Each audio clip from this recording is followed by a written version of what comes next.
Hello friends, today our second lecture that based on the subject 3D printing and design. Imagine you need a replacement part for your broken washing machine. Instead of ordering and waiting for days, you simply print the part at a home in a few hours.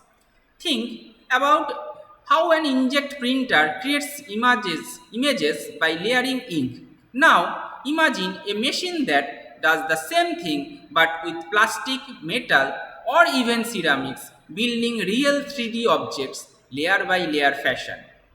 Doctors today can print custom prosthetics for patients in a day perfectly sized and much cheaper than traditional methods. So, first you have to know what are the basic difference between the 2D printers and 3D printers. Myself, Dr. Debal Pramanik, Assistant Professor of Swami Vivekananda Institute of Science and Technology. So, what is the basic difference between the 2D printer and 3D printer? So, in 2D printer, you see there is only length and height is available. But in 3D printer, the length and height is available, but also width is also available. So, that is the basic difference between the 2D printer and 3D printer.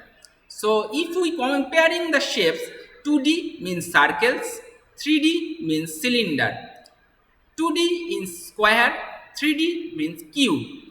2D mean rectangle, 3D mean cuboid. So this is the basic difference between the 2D printer and 3D printer. So these are the basic real example that we can make in 3D printer. That are the basic examples. We cannot make any other machining techniques that type of design. We can make it in 3D printer only. So, what are the basic generic methods of additive manufacturing technology? So, additive manufacturing or digital manufacturing are the set of technologies that can reduce the product development time and cost as well as capable of addressing the need for customization, increased product quality and faster response to the market. So first you have to prepare or preparation of CAD file, that is your solid modeling.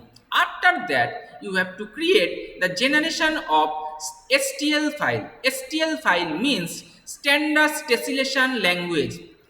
That file you have to create it. After that STL file manipulation. After that generation of support structure and selection of build orientation. Then slicing this STL file to form layers because this is layer by layer manufacturing.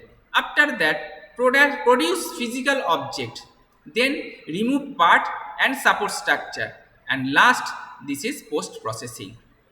Thank you.